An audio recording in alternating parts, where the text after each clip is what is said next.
Brown algae जो है वो क्लास फियोफाइसी से बिलोंग करते हैं। इसके अंदर भी हम देखेंगे कि आपकी जो कोर्स पैक में या जो आपकी आउटलाइन के अंदर जो मेंबर डिस्कस करना है हम उसकी डिटेल करेंगे, और बाकियों को जस्ट हम उनको एक दफ़ा देखेंगे कि बेसिकली ब्राउन एल्गी जो हैं वो किस तरह के होते हैं। इनकी 1500 स्पीशीज़ जो हैं वो अब तक आइडेंटिफाई हो चुकी हैं।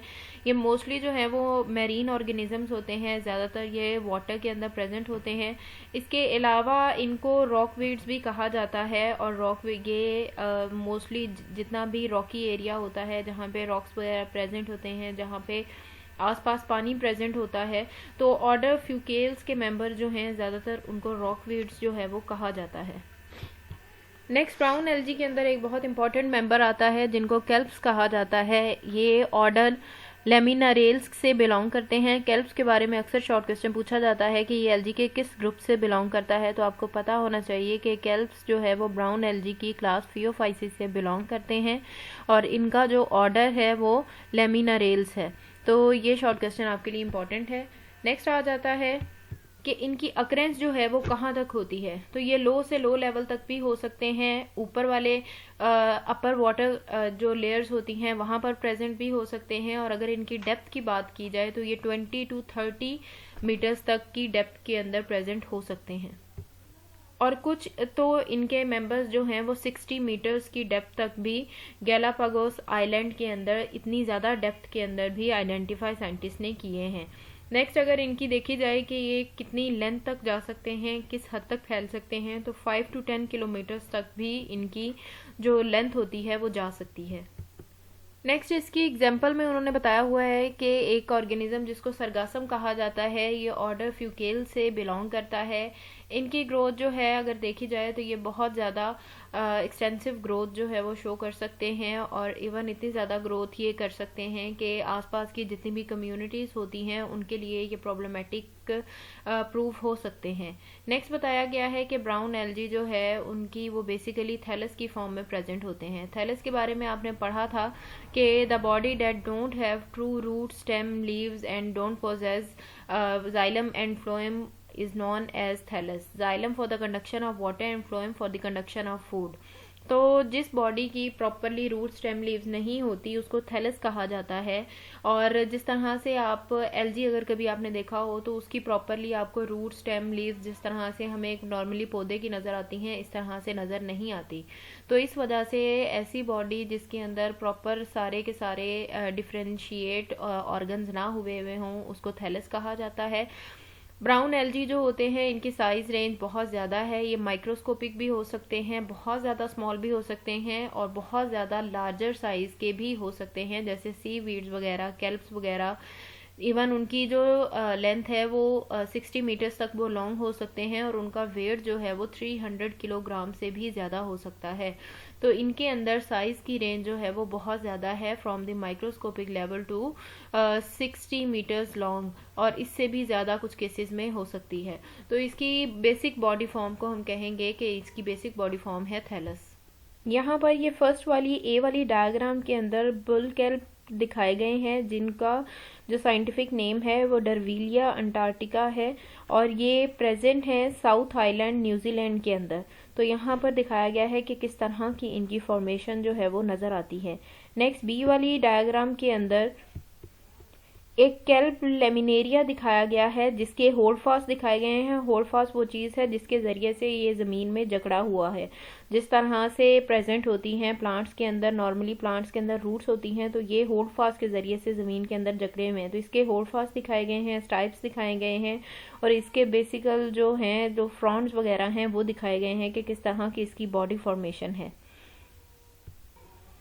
नेक्स्ट ये थर्ड डायग्राम के अंदर रॉकवेड्स फ्यूकस वेजिकुलस दिखाया गया है। इसके दिखाया गया है कि किस तरह से रॉकी जो शोर्स होते हैं जहाँ पर पानी प्रेजेंट होता है, रॉक्स प्रेजेंट होते हैं, किस तरह से इन्होंने उसको कवर किया होता है, और किस तरह से फोटोसिंथेसिस जो हैं ये शो करते हैं। फिर नेक्स्ट इनके रेट के बारे में बताया गया है कि फोटोसिंथेसिस कुछ ऑर्गेनिज्म के अंदर वाटर के अंदर ज़्यादा होती है, और कुछ ऐसे ऑर्गेनिज्म होते हैं जिनके अंदर फोटोसिंथेसिस का रेट जो है अगर वो एयर की तरफ ज़्यादा एक्सपोज हुए हों तो ज़्यादा होता है। तो इस तरह से ये तीन ओरिजिनल डायग्राम्स दिखाई गई हैं जिनको डिफरेंट प्लेसेस से लिया गया है। नेक्स्ट यहाँ पर सरगासम मेंबर दिखाया गया है जो इसी ग्रुप का होता है। पानी के ऊपर इसकी फॉर्मेशन कुछ इस तरह से नज़र आती है जो इस डायग्राम के अंदर दिखाई गई है। और अगर इसकी अलहदा से बॉडी देखी जाए किस तरह की है तो वो दिखाया गया है कि इसके अंदर ब्लेड्स प्रेजेंट होती हैं, एयर फिल्ड ब्लैडर प्रेजेंट होते हैं जो कि फ्लोट करते हैं, और स्टाइप प्रेजेंट होती है इसके अंदर।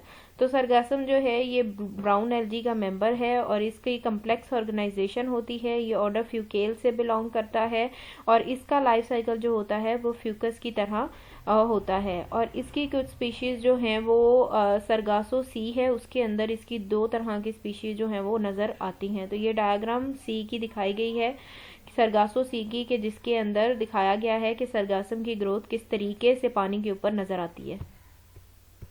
नेक्स्ट इनकी बॉडी के बारे में बताया गया है कि अनडिफ्रेंशिएटेड बॉडी होती है, बहुत ज़्यादा कम्प्लेक्स ऑर्गेनाइजेशन उनके अंदर प्रेजेंट नहीं होती। इनका जो थैलस होता है वो बहुत ही कम्प्लेक्स ऑर्गेनाइजेशन शो करता है। और इसकी एग्जांपल में नेक्स्ट एक्टोकार्पस बताया गया है जो कि आपके कोर्स का हिस्सा है और आपने इसकी डिटेल पढ़नी है। इनके अंदर जो है वो जिस तरह से प्लांट्स में प्लाज्मोडेस्माटा प्रेजेंट होता है जो कि सारे आसपास के सेल्स को आपस में जोड़ के रखता है, प्रॉपरली चीज़ों की मूवमेंट में हेल्प आउट करता है, इनके अंदर कुछ ऐसा प्रॉपर सिस्टम प्रेजेंट नहीं होता। नेक्स्ट आ जाता है कि ब्राउन एल्गी के अंदर फ्यूकोजेंथिन प्रेजेंट होता है जो कि इनको एक प्रॉपर कलर इम्पार्ट करता है। और इनके अगर सेल्स की बात की जाए तो इसके सेल्स जो होते हैं वो डिस्क शेप के होते हैं और इनके अंदर गोल्डन ब्राउन कलर के प्लास्टिड्स प्रेजेंट होते हैं। और ये जो प्लास्टिड्स होते हैं ये मिलते जुलते होते हैं। इनका स्ट्रक्चर जो है वो डायाटम और क्राइजोफाइट्स के जो प्लास्टिड्स होते हैं उनसे मिलते जुलते हैं। इसके अलावा नेक्स्ट देखा जाए तो इनके अंदर क्लोरोफिल ए, क्लोरोफिल सी और ये सारे पिगमेंट्स जो हैं वो इनके अंदर प्रेजेंट होते हैं। क्लोरोफिल ए और सी के साथ साथ इनके क्लोरोप्लास्ट, ब्राउन एल्गी के क्लोरोप्लास्ट के अंदर कैरोटीनॉइड्स भी प्रेजेंट होते हैं और साइड बाय साइड फ्यूकोजेंथिन भी प्रेजेंट होता है। और इसी की वजह से इनका जो कलर होता है ब्राउन एल्गी का वो डार्क ब्राउन या ऑलिव ग्रीन कलर के ये हमें शो होते हैं। तो आपको शॉर्टकट से आ सकता है कि इनका जो करेक्टरिस्टिक कलर है वो किसकी वजह से है, तो आपको पता होना चाहिए इनका कलर जो है वो इनके अंदर डिफरेंट पिगमेंट्स प्रेजेंट होते हैं और फ्यूकोजेंथिन की वजह से, डिफरेंट कैरोटीनॉइड और फ्यूकोजेंथिन की वजह से इसका कलर जो है वो डार्क ब्राउन और ऑलिव कलर के ये शो होते हैं। नेक्स्ट आ जाता है कि इसका जो रिजर्व स्टोरेज मटेरियल है वो कार्बोहाइड्रेट्स होते हैं और वो लेमिनेरियन की फॉर्म में स्टोर होते हैं। और ये इनकी बॉडी के अंदर वैक्यूल होता है जिसके अंदर लेमिनेरियन की फॉर्म में इनके अंदर फूड जो है वो स्टोर हुआ होता है। नेक्स्ट हम देखते हैं कि इसकी जो मॉलिक्यूलर स्टडी है उसकी बेस के ऊपर ये दो ग्रुप्स के अंदर डिवाइड होते हैं। एक वो ग्रुप होता है जिसके अंदर पायरिनॉइड प्रेजेंट होता है उनके प्लास्टिड्स के अंदर और वो स्टार्च प्रोड्यूस करते हैं। इसकी एग्जांपल में आप एक्टोकार्पस लिखेंगे। और सेकंड वो ग्रुप होते हैं जिनके अंदर पायरिनॉइड प्रेजेंट नहीं होता जैसे कि लेमिनेरिया और उसके कुछ रिलेटिव्स वगैरह जो हैं वो आप इसकी एग्जांपल में लिखेंगे। इसके अलावा ये जो 2 ग्रुप्स हैं बेसिकली जो कि ब्राउन एल्गी के हैं, ये आपस में अगर इनके स्पर्म का स्ट्रक्चर देखा जाए, इनके बाकी स्ट्रक्चर्स देखे जाएं तो उनकी बेस के ऊपर भी ये एक दूसरे से कम्प्लीटली वेरी करते हैं। नेक्स्ट आ जाता है, अब हम एक्टोकार्पस के बारे में पढ़ते हैं जो कि ब्राउन एल्गी से बिलोंग करते हैं। इनकी जो बहुत ज़्यादा प्रिमिटिव किस्म के ब्राउन एल्गी हैं, अगर उनके गेमिटोफाइट की बात की जाए जैसे कि एक्टोकार्पस हैं तो इनके अंदर मल्टीसेलुलर रिप्रोडक्टिव स्ट्रक्चर प्रेजेंट होते हैं जिनको प्लूरीलोक्यूलर गेमिटेंजिया कहा जाता है।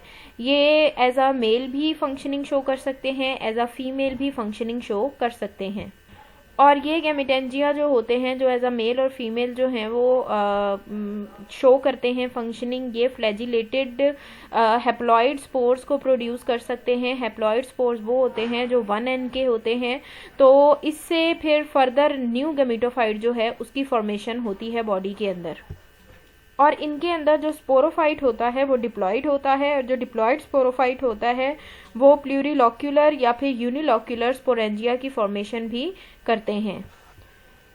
जो प्लूरीलोक्यूलर स्पोरेंजिया होते हैं उनका ये फंक्शन होता है कि वो जूस्पोर्स प्रोड्यूस करते हैं और वो डिप्लॉइड जूस्पोर्स प्रोड्यूस करते हैं जो 2n के होते हैं और फिर उससे नए स्पोरोफाइट की फॉर्मेशन होती है।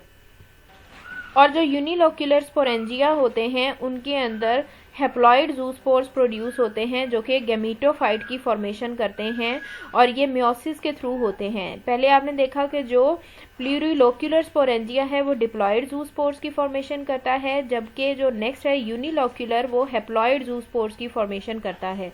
और जो डिप्लॉइड ज़ूस्पोर्स से बनता है वो स्पोरोफाइट होता है और जो हैप्लॉइड से बनता है वो गैमेटोफाइट होता है। नेक्स्ट अगर देखा जाए कि ब्राउन एल्गी के कौन कौन से डिफाइनिंग फीचर्स हैं, जो इंपॉर्टेंट फीचर्स हैं, उसके अंदर उसका यूनिलोक्यूलर स्पोरेंजिया आता है, एल्गिन आता है, प्लाज्मोडेस्माटा आता है। ये ऐसे फीचर्स हैं जो कि इसके वेल डिफाइनिंग फीचर्स हैं। नेक्स्ट अगर देखा जाए एक्टोकार्पस की बात की जाए तो एक्टोकार्पस के अंदर गैमेटोफाइट और स्पोरोफाइट जो होते हैं वो सेम साइज के होते हैं और अपीयरेंस भी उनकी बिल्कुल सेम होती है और उनको डिफ्रेंशिएट करना बहुत ज़्यादा टफ होता है। और ये जो ज़्यादातर लार्ज किस्म के कैल्प्स होते हैं इनके अंदर अल्टरनेशन ऑफ जनरेशन प्रेजेंट होती है और इनके अंदर जो अल्टरनेशन ऑफ जनरेशन होती है वो हेट्रोमॉर्फिक किस्म की होती है। जबकि जो एक्टोकार्पस होता है उसके अंदर जब देखा जाता है कि गैमेटोफाइट और स्पोरोफाइट जो हैं वो एक जैसे हैं अपीयरेंस के अंदर, तो उसको आइसोमॉर्फिक कहा जाता है।